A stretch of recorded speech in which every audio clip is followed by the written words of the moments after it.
ಕರಾವಳಿಯಲ್ಲಿ ಕೋಮು ಸಾಮರಸ್ಯಕ್ಕೆ ಧಕ್ಕೆ ತಂದಿರುವ ವಿಚಾರಕ್ಕೆ ಸಂಬಂಧಪಟ್ಟಂತೆ ಪೊಲೀಸ್ ಇಲಾಖೆಯಲ್ಲಿ ತಳಮಟ್ಟದಿಂದಲೂ ಕೂಡ ಭರ್ಜರಿಯಾಗಿ ನಡೀತಾ ಇದೆ.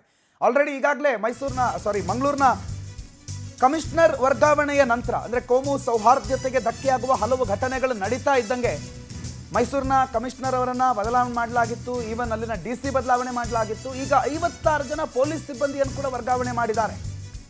ಇವರೆಲ್ಲ ಹಲವು ವರ್ಷಗಳಿಂದ ಒಂದೇ ಠಾಣೆಯಲ್ಲಿ ತಳ ಊರ್ಕೊಂಡು ಕೂತಿದ್ದವರು. ತಳ ಊರಿದ್ದ ಸಿಬ್ಬಂದಿ ಸ್ಥಳಾಂತರ ಆಗಿದ್ದಾರೆ.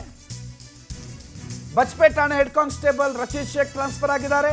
ಸುಹಾಸ್ ಶೆಟ್ಟಿ ಕೊಲೆ ಕೇಸ್ನಲ್ಲಿ ರಶೀದ್ ಬಗ್ಗೆ ಬಹಳ ದೊಡ್ಡ ಮಟ್ಟದಲ್ಲಿ ಆರೋಪ ಇತ್ತು. ಬಿಜೆಪಿ ನಾಯಕರೇ ಆರೋಪ ಮಾಡಿದ್ರು. ಹೆಡ್ ಕಾನ್ಸ್ಟೇಬಲ್ ಅವರು ರಶೀದ್ ಶೇಖ್ ಅದೆಷ್ಟೋ ವರ್ಷಗಳಿಂದ ಒಂದೇ ಸ್ಟೇಷನಲ್ಲಿ ಕೂತಿದ್ರು, ಬಜ್ಪೇಟ್ ಠಾಣೆನಲ್ಲೇ ಇದ್ರು. ಅವರನ್ನು ಈಗ ವರ್ಗಾವಣೆ ಮಾಡಲಾಗಿದೆ. ಬಿಜೆಪಿ ನಾಯಕರ ಆರೋಪವೂ ಕೂಡ ಇತ್ತು. ಆಮೇಲೆ ಮಂಗಳೂರು ಮಹಿಳಾ ಠಾಣೆಗೆ ರಶೀದ್ನನ್ನು ವರ್ಗಾವಣೆ ಮಾಡಲಾಗಿದೆ. ಉಸ್ತುವಾರಿ ಸಚಿವ ದಿನೇಶ್ ಗುಂಡೂರಾವ್ ಅವರ ಸೂಚನೆಯ ಹಿನ್ನೆಲೆಯಲ್ಲಿ ಮಂಗಳೂರು ನೂತನ ಪೊಲೀಸ್ ಕಮಿಷನರ್ ಸುಧೀರ್ ರೆಡ್ಡಿ ಈ ಆದೇಶವನ್ನು ಹೊರಡಿಸಿದ್ದಾರೆ. ಈ ಪಟ್ಟಿಯಲ್ಲಿ ಸುಮಾರು 56 ಜನ ಪೊಲೀಸ್ ಅಧಿಕಾರಿಗಳಿದ್ದಾರೆ.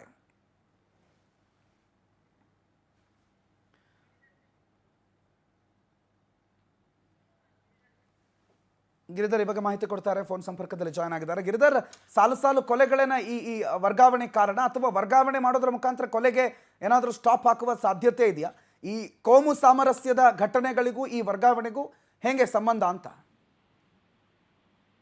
ಅಂದ್ರೆ ಇತ್ತೀಚೆಗೆ ಕೊಲೆ ಸರಣಿ ನಡೆದ ಸಂದರ್ಭದಲ್ಲಿ ಕಾಂಗ್ರೆಸ್ ನಾಯಕರೇ ಇದ್ರ ಬಗ್ಗೆ ಆರೋಪ ಮಾಡಿದ್ರು. ಅದರಲ್ಲೂ ಕೂಡ ಅಲ್ಪಸಂಖ್ಯಾತ ಮುಖಂಡರು ಪ್ರತಿ ಠಾಣೆಯಲ್ಲೂ ಕೂಡ ಕೆಲವು ಪೊಲೀಸ್ ಸಿಬ್ಬಂದಿ 10-12 ವರ್ಷಗಳಿಂದಲೂ ಒಂದೇ ಕಡೆ ಇದ್ದಾರೆ, ಜಂಡಾ ಹೂಡಿದ್ದಾರೆ, ಅವರು ಸರಿಯಾಗಿ ಕೆಲಸ ಮಾಡ್ತಾ ಇಲ್ಲ.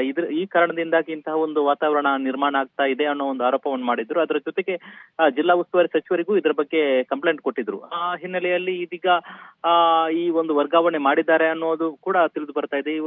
ಕೆಲವು ವರ್ಗಾವಣೆ ಮಾಡಿದ ಈ ಆದೇಶ ಪ್ರತಿಯಲ್ಲಿ ಕೂಡ ತುಂಬಾ ವರ್ಷಗಳಿಂದಲೂ ಕೂಡ ಒಂದೇ ಕಡೆ ಇದ್ದವರನ್ನು ಈಗ ಟಾರ್ಗೆಟ್ ಮಾಡಿಕೊಂಡು ಅವರ ಬಗ್ಗೆ ಲಿಸ್ಟ್ ಪಡ್ಕೊಂಡು ಮಂಗಳೂರು ಪೊಲೀಸ್ ಕಮಿಷನರ್ ಈ ಒಂದು ವರ್ಗಾವಣೆ ಮಾಡಿದ್ದಾರೆ. ಅಂದ್ರೆ ಒಂದೇ ಕಡೆ ಇದ್ದವರು ಅವರು ಸರಿಯಾಗಿ ವ್ಯವಸ್ಥೆ ಮಾಡ್ತಾ ಇಲ್ಲ, ಮತ್ತೆ ಕೆಲವು ಮಾಫಿಯಾಗಳೊಂದಿಗೆ ಅವರು ಶಾಮೀಲಾಗಿದ್ದಾರೆ ಅನ್ನೋ ಆರೋಪಗಳನ್ನು ಕೂಡ ಕೆಲವರು ಆರೋಪ ಮಾಡಲಾಗಿತ್ತು. ಇದೀಗ ಬೇರೆ ಬೇರೆ ಠಾಣೆಗಳಲ್ಲಿ ಇದ್ದವರನ್ನು ಕೂಡ, ಅದರಲ್ಲೂ ಕೂಡ ಮಂಗಳೂರಿನ CCBಯಲ್ಲಿ ಇದ್ದವರನ್ನು ಬೇರೆ ಠಾಣೆಗೆ ವರ್ಗಾವಣೆ ಮಾಡಿದ್ದಾರೆ.